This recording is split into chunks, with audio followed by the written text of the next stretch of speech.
Seed starting can feel intimidating. Maybe you've tried it and nothing came up, or everything got tall and floppy, or it just didn't make it. It's easy to think that you might have a black thumb, but the truth is seed starting isn't that hard. It just needs to be simple. Let's break it down so you can start your garden from seed with confidence this year. Welcome to the Garden Gamble, where we're planting hope, taking chances, and growing memories for every season. I'm Ricki Klasen, owner of Klasen's Greenhouse in northern Minnesota. This podcast is for anyone who's ever stood in the garden, greenhouse, or backyard wondering if they're doing it right. Here we talk real-life gardening, the wins, the mistakes, and everything we learn along the way. Whether you're new to plants or have dirt permanently under your nails, you're in the right place. Let's take the gamble and grow together. Hey everyone, welcome back to the Garden Gamble podcast. I'm Ricki, and we have our very first guest on the show today. This is Kade. This is my husband. Hi. I had to laugh a little bit when he listened to my first podcast. It says, "Hey, I'm Ricki," in the intro, owner of Klasen's Greenhouse, and he goes, "You mean co-owner?" So we've got the other co-owner with us here today. So thanks for being my guinea pig and first guest on the Garden Gamble podcast. You're welcome. I'm sure we'll be seeing more of him in the future. He's a busy guy, though. He does a lot of the managing here at the greenhouse, too. So trying to get our schedules to align to get on a podcast together is a little bit tricky. So we'll see if we get interrupted during this podcast, and we'll go from there. But so far, the stars have aligned this morning to do some recording, so we'll jump into it. Today we're going to be talking a little bit about seed starting. Kade has been doing the seed starting for our greenhouse since the very beginning, so this is actually the first year that he's kind of given that away. We hired a few new people this year, and Morgan's kind of taken over that job, which is a high level of trust. So it's been kind of nice, I'm sure, to get that off your plate this season. Oh, for sure. So we're going to talk with the seed starting expert. So I've just got a list of questions that I'll kind of ask today as we go through the podcast, and hopefully simplify and debunk some myths around seed starting so you can start some seeds for your own garden this year with a little more confidence and to take that gamble out of gardening. Let's just jump right in. All right, so why would you say you should start from seed? Why is it important to start from seed? Let's start as a home gardener, and then we'll jump into the greenhouse side of it. But as a home grower, why start from seed? Answering this question from where we came from, where we were a home gardener at one point before we started all this, we decided to start seeds basically so we could control the whole process, and then so we could lessen the cost or the burden financially of putting in a big garden or doing a ton of flowers or flower beds, and it gets to be expensive. So the more costs you can take out of that with some of the easier seed starting stuff, the better it can go for you and the more bang for your buck. Yeah, just a little background on that. When we were first married and first moved into this property, we did a really large market garden. So we were doing a lot, and like you said, it can get kind of spendy if you're buying all of it from a greenhouse or a garden center. So yeah, seed starting can definitely be a cost-saving option. Yeah. So yeah, that's also why we wanted to do this podcast today, because you also don't want to lose money by not doing it correctly and all your seeds die. So part of it too. It can be a costly endeavor also. Yeah. So yeah. All right, so now on the greenhouse side of it, can you talk a little bit about why we start seeds here at the greenhouse? The reason we chose to start seeds in the greenhouse, which is rare actually for a lot of greenhouses, most greenhouses are bringing in just plug trays that are already started and then transplanting them into bigger stuff, or just ordering in finished product. We control the whole process here. A lot of people or other big greenhouse operations use growth retardants to slow down the growth of plants. So let's say they start a tray of peppers or 1,000 trays of peppers, and they want to sell those for 3 weeks. Well, they want them all to be the same size going out the door so that their product looks nice and uniform, and then when they're shipping it to the customer. So they'll slow that growth down when it's about 2 inches tall, and then keep shipping that for multiple weeks. So then when we get it in, it's pretty slow to come out of that sometimes, and it doesn't grow for the customer or for us. So we've decided that we try to start everything we can from seed so we can control that process and not use any growth retardants or growth regulators in that process. So. And here at the greenhouse too, we do start as much as we can from seed, like he said, but there are patents on certain varieties too where we can't legally grow them from seed. So that's where a lot of the plugs that we get in come into play, is because like we can't legally do it. They have to be grown by a certified grower and then shipped out to independent garden centers like us. Yeah, and the people that breed the plant genetics or pick out their growers that they pick to grow those genetics. I mean, they're picking huge growing facilities to do that for them to ship to other kind of more retail greenhouses like us that just don't have that connection or that ability to grow that plant to ship all across the United States. So they wouldn't just go straight to us, they go to the big growers. Yeah. All right, so for someone just starting out, what would be some good, easy to grow varieties to start from seed? We're starting from seed, probably tomatoes, peppers. A lot of your vegetables are going to be much easier than your flowers for the most part. There is some flowers that are also really easy to start. Your zinnias, your marigolds. Cosmos, yep, that's a good one. A lot of those are going to be really quick to germinate, really fast to sprout. The biggest thing is just trying to control that legginess. So, yeah, and a lot of those ones that he mentioned too have a short days to maturity, which kind of makes it a little bit easier too. Where here at the greenhouse we actually start seeding in the first part of January, where a lot of home growers don't necessarily want to start that early and care for those seeds, like here in northern Minnesota, until the end of May. Like the marigolds, a lot of the vegetables, like those things have a lower day to maturity, so you don't have to care for it as long too. Yep, so, for sure. So what plants would you say would be better off direct seeded? Now direct seeded, like just right into the ground, versus like here we start them in a tray and transplant them. Which ones would you say are better off being direct seeded into your gardens? Your corn, your peas, even cucumbers do like to be direct seeded and not transplanted, handled so much. I feel like any root crops too, like for sure, your beets, anything like carrots. Yeah, anything like that for sure is. They have a taproot, so if you break that taproot, you're really destroying and slowing them down quite a bit, if not killing them. So if you can do more stuff like tomatoes and stuff like that have a regular root system early, so.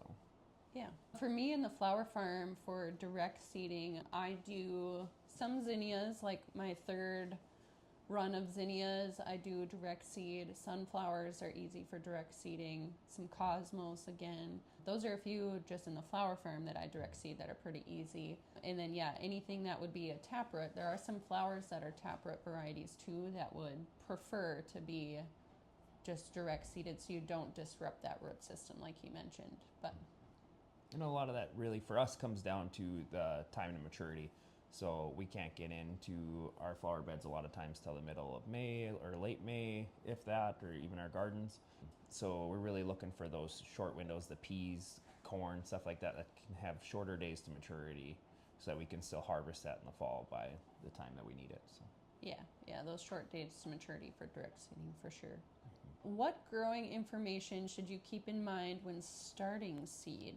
Like, I'm kind of referring to like when you get a seed packet in, like the germination, days of maturity, cover, don't cover, that kind of stuff. So what should you keep in mind when starting seeds? That's a hard one. So I know like on the seed packets or like when you're ordering seed online, there's a lot of like growing information on there, like whether it prefers to be transplanted versus direct seeded, or go ahead. When you're looking at that, you're going to want to look at how many days of maturity it is. If it's like 80 days from when you got to seed it to maturity, you're going to want to kind of time that back. Like, okay, so if I want that to flower in August, the first week in August, okay, I got to go back 80 days, and that's kind of where I need to seed it. But there's also some germination time there. So a lot of times they'll have germination days and then they'll have seed to maturity days. They can be two different things sometimes, but you want to add those together and then go back that many days, and that's going to be till your first harvest. So if you have something like a zinnia where you get multiple harvests from that, you actually might even want to touch earlier so that it has more stems coming instead of just that first stem. Yeah, for sure. And that's kind of where like a previous episode that reverse garden planning kind of comes into play. Like if you know that you want sunflowers at this time for a wedding or a special event, that's where that reverse garden planning comes in with the days to maturity too, where you can do the math and backtrack on when you should start that plant. For sure. And then when you're starting seeds, a lot of times we'll start them in a tray and then we'll cover them for the first bit till they germinate to help that humidity and moisture stay in there, to help that seed break. Yeah, and what he means by like cover, we've got like these little clear domes that sit over the top to kind of help, keep that humidity in. Can you tell us a little bit more about what it means like for light to germinate versus dark to germinate? That part can be a little tricky sometimes. So there's some flowers that actually need daylight or artificial light to germinate, and some that want zero, just kind of a genetic thing. But so some plants like petunias prefer light to germinate, and they'll get less leggy that way. So you'll actually sprinkle them on top, and you can use a little bit of like vermiculite to cover them, so that lets light pass through, but it still holds some of that moisture to that seed to help it germinate. Yeah, we're like onions, like when we start onions. Yeah, when we start onions, we actually take our tray, we'll kind of indent it a little bit, so it's a little bit, that soil's down about 1/2 inch. We'll seed our onions, and we actually do like single, like 3.5 inch pots, and then we sprinkle about 20 to 50 seeds into each one, and then we'll cover it with a layer of dirt on top of that, about 1/4 inch thick, and then we'll even cover that with another layer of black plastic to make sure that no light goes through that soil and stops that germination, because they do struggle with having too much light to germinate. So yeah, which fun fact, you don't have to have a bulb to grow onions. We start them from seed. Yep. Which we've had great success with in our gardens, is the seed onions versus the bulb. Yeah, so. And the reason most people are using a bulb is to shorten that days to maturity, so they can get 30-40 days, harvest those bulbs, then sell them to the customer, and then it only takes another 60 or 80 days to harvest an actual good onion size. Where we're starting them early, about a month ago, from seed, and then the customer can keep that living plant going the whole way when they transplant it into their garden. Yeah, and definitely cost saving on the seed starting ones, because you get, like you said, like usually around 20 or more in that little pot that you can just separate and plant into your garden, where it's a lot more cost effective specifically for that one. So when you are starting seeds, how do you water? What kind of watering information should home growers consider? When you're starting seeds, you really want a good seed to soil contact. So a lot of times I'll sprinkle that seed in, and then I'll decide whether or not I want to cover that. After that point, I will actually take a mister and I will mist that seed to put a little bit of pressure on it, just enough, to push that seed into that soil, especially if I'm just laying them right on top. And then at that point, I will cover it to retain that moisture with like a plastic clear dome. And then after that, if it'll sit on the shelf for a day or two, and then I'll go around and feel it, and if it starts to get a little light or it's losing a little too much moisture, I'll then take that off the shelf and I will bottom water it. And what I mean by bottom watering it, I will take basically a big pan, I'll fill it with about 1/2 inch of water, and then I'll set my whole tray in there to water it. So the soil will soak up the water that it needs, and I'll let it sit in there for 15 to 20 minutes. And then I'll set it up to drip dry, and then I'll set it back on the shelf. That way, that soil and the seed is only getting enough moisture that the soil can retain, and it's not getting overly soaked. And so it helps prevent rot.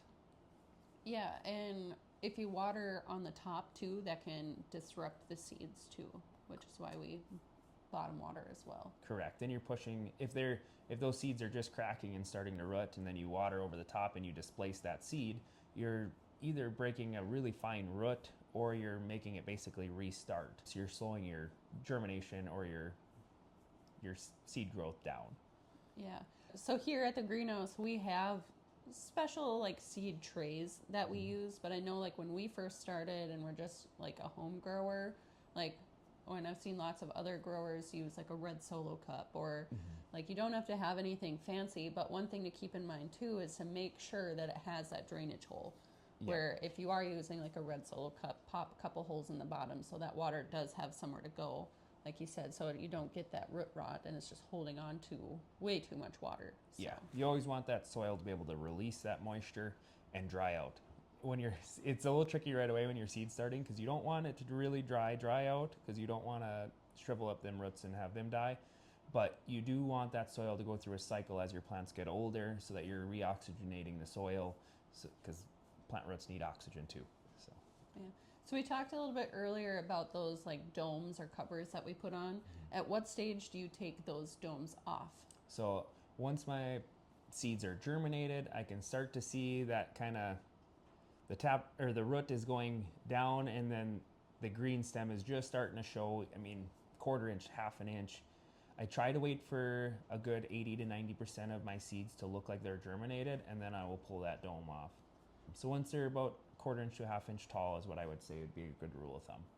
Okay, so let's just say they have like that red solo cup that they're doing at home. For a dome, would you say something like saran wrap would work to kind of hold that moisture in, or what would you recommend? Absolutely. Saran wrap and a rubber band will hold that moisture in just like our clear domes do.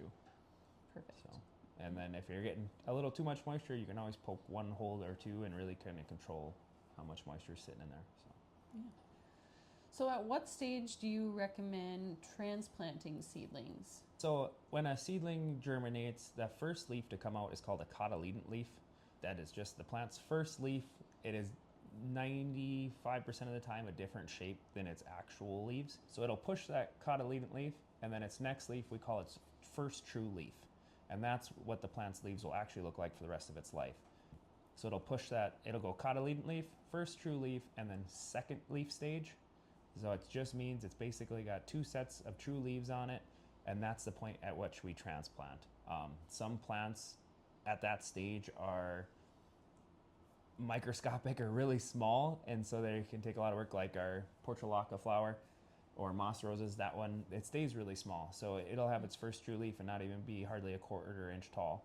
So that one gets transplanted pretty small, so it's tricky. But yeah, so and then other plants like tomatoes will be possibly 1.5 to 2 inches tall already at their second true leaf stage. So yeah, and like for something like tomatoes, let's say, so here out of their original seed tray, we will transplant them into what we call like an 806 or a 6-pack for us to have on the bench for sale. But if you were growing like at home, maybe you have a special like seed tray that you started with, then you could transplant into a secondary container that has a little bit more soil volume, because you still want that tomato to be a little bit more mature before you take it out to the garden, like if you were at home. Yep.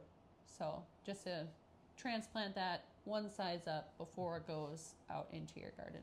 Yeah, one of the things you want to do is try to keep that soil volume smaller while the plant is small so that it can go through that dry out cycle and water cycle to help it. Otherwise, if you get a really small, like second true leaf stage tomato and you put it in a 2-gallon pot and you water it really heavy, it'll never dry that soil out, so it's going to be waterlogged for many weeks and it just won't grow.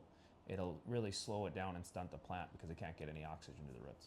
What kind of setup would you suggest for a first-time seed starter or first-time grower? If it was me and when we first started, I guess, I would just recommend buying a rack and then retrofitting it from there. You can buy a rack that's 2 feet wide and 2 feet tall, or you could buy a rack that's like what we use in the greenhouse that are 6 feet wide and they're 6 feet tall, and they have 4 or 5 shelves on most of them, and so we can fit anywhere from like 24 to 36 trays on them. So we can start a lot of plants with a single rack. But that's where I would say start, is pick out your rack, go from there. You don't need fancy grow lights, especially now with like the LEDs and stuff. You can look up what Kelvin rating you should use, and that can help you if you're particular. But if you're just keeping plants in there for a short amount of time, like your tomatoes, marigolds, the quick turnaround stuff, pretty much any LED light will work. The biggest thing is just having that plant while it's germinating or while it's young really close to that light, like within 3, 4, 5 inches, to keep that plant small so it's not stretching out to the light. Yeah, I would say that's probably one of the biggest tips, is keeping that light low to prevent the stretching. So I feel like that's where a lot of seed starters or seed growers kind of get like messed up because their stuff gets too leggy, and it's just because that they're stretching for light. Where if you put it by a sunny window, yeah, it's getting light, but it's going to keep continuing to stretch and stretch. Where, yeah, if you can get that light nice and close, you're going to get a nice, sturdy plant. And a big thing with that legginess and trying to avoid it is your temperatures. So if you're starting them in your house and you're a person that likes your house at 74 degrees, your plants will be leggy. There is no way around it. It's great for germinating. That is a great temperature. But once they're germinated, you got to get them cooler. You got to get them into that 64 to 68 degree temp. And it depends on your plants. Your tomatoes could handle even a little less and be nice and stocky if you get them in that 60 degree range. Then you're going to have stuff like begonias that if you're seed starting and they take a long time, you have to have those in the 70 degrees because they need a little bit more heat to keep progressing. So you can really get into the weeds with that. But for the most part, I'd recommend germinating at that 70 to 74 degrees and growing your average plants at that 60 to 65 degrees. And if you have a rack set up kind of like what we do, you can kind of play around with the temperatures just on your rack based on where you place it. Yeah, so we have a tiny thermometer on actually every level of the rack, which goes from right at the floor all the way to 6 feet up. Our top ones will be 73, 74 degrees, and our bottom ones a lot of times are in that 68, 67 range. And then we do have an AC unit in our seed room, so we get to cheat a little bit. So when we get stuff that's kind of bigger and ready to kind of cool down a little bit, we can drop that temperature a couple degrees too. Yeah, which he talked about that AC unit that we have in our seed room. If you're watching this on YouTube or in video form, we are filming this in our brand new seed room, which we're really excited about because this is, with our new build, this is the first year that we've had it out here. Otherwise, all of our seed starting racks and everything was in the entryway of our house for the first 7 years of the greenhouse. So I'm very excited to have that good chunk of our house back and to have a more controlled environment out here. But yeah, we've been growing seeds in our entry for years. It's totally possible. You don't have to have a special room. But yeah, you don't have to have anything fancy, like you said. So, and like she said before, this is year 8. In the first 7 years, which we were in our house, we should be somewhere around 600 to 700,000 plants that we grew out of our entryway for the greenhouse production. Yeah, so, over those years. Yeah, which is pretty wild to think about. But yeah, so we would cover them and hustle them out to the greenhouse in the middle of winter so they don't freeze on the way. And now they don't even hardly have to go outside. So that's nice. That's been kind of nice. All right, so if you want to get fancy or have been starting seeds for a while, what cool things would you add to your seed starting list? It's a tough question. It is a tough question. Would you maybe get like fancier with the grow lights, or? It's tough because grow lights, you can spend $1,000 on a light or you can spend $20 on a light. And we've leaned towards the $20 lights and have had really good luck. It's went really well. So I have a hard time adding anything real fancy. I'd mainly find maybe like a plastic supplier or something like that, or another greenhouse so you can reach out to maybe buy a few plastics through, where you can get some of those cell trays or even an open flat tray, just to kind of make your seed starting easier and have basically better plastics or better equipment to cycle those seeds through so you get more in there. Yeah. I know one thing that's been on our list for a while that we'll maybe invest in next year would be a vacuum seeder, just for the quantity that we start now. We've been playing around with it if we want to get one or not, but yeah, so we sprinkle seeds into an open cell tray and then we pull them apart and transplant them. With a vacuum seeder, you're seeding directly into an actual like cell or a plug. So each hole gets one seed that way, and it is much nicer on the transplanting end, but it costs a couple $1,000. So you got to be doing a lot of plants to really justify them. But there's something in the future that we are looking for. Yeah. It's like you said, it is a little easier on the transplanting side of it, but on the grow racks too, they take up a lot more space, which is something that we have to kind of consider with how many seedlings we're kicking out throughout the year. We got to make sure we have enough room to do that also. For sure. Is there any common mistakes that people make when seed starting that we can kind of help growers avoid? One of the common mistakes that I see is people will buy those little grow tents and they're like, oh, it's great, it's got everything in it, it's like a prepackaged kit, and you throw all your seed in there and you zip it up, and it's in your house that's already 72 degrees, and then you have your lights on in there and you're not letting any air movement in there, and all of a sudden it's 90 degrees in there and your tomatoes are 6 inches tall with one set of leaves. So that's kind of one of the common ones that I see pretty often, people complaining about leggy plants because of something like that. But it's just a temperature thing. The biggest thing, get a thermometer, put it right next to your plants under the lights, so you know exactly what temperature they're at, and you can take really good notes, and you can know from year to year, okay, hey, I tried this and they grew a little too fast. Let's try bringing them down 2-3 degrees and see how that works. So there was a long time in our house where we actually kept our temperature at 65, 66 degrees in the whole house, just because the plants needed to be cooler, not so much everyone in the house. We had a few sweatshirts and blankets on during those stages, but we made it work. Yeah. Like we mentioned before, you don't need a special grow tent like that either. So you don't have to be fancy with it. But yeah, definitely a common mistake. And even like in our old setup too, we had a fan, just like a rotating fan that would keep airflow in our entryway, where like our new like AC unit or whatever kind of blows air. You can kind of rough up your seedlings too to kind of get them a little stronger. So having that good airflow or strong airflow really doesn't hurt them, would you say? It's really good for them actually. So the more you kind of, like when say your tomatoes get 2 inches tall and you brush over them just real lightly and nice, just to kind of bend them over once and let them pop back up, but it breaks the cell structure a little bit, and then when they grow back, and it actually makes them quite a bit stronger and sturdier. So when you get that first time you transplant them out into the garden and they're 6 to 8 inches tall, they don't just get flopped over in the wind. They have a little chance to hold up to those wind pressures and the outside environment.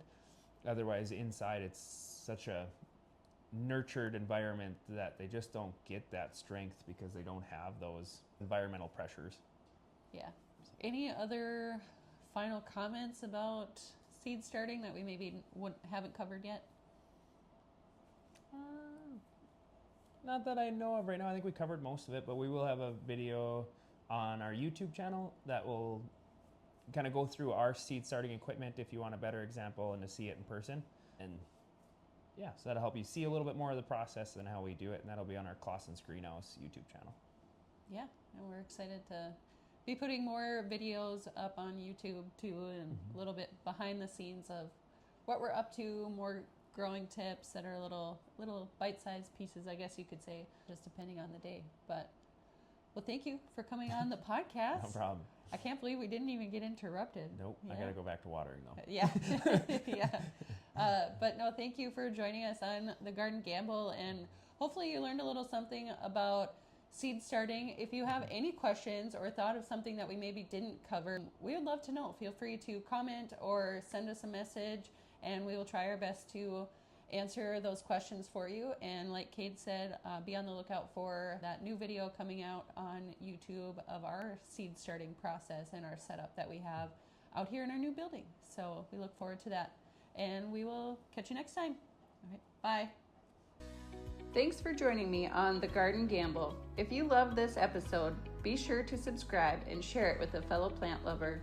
Gardening isn't a gamble when you have the right guidance, and you don't have to figure it out alone. Until next time, take care.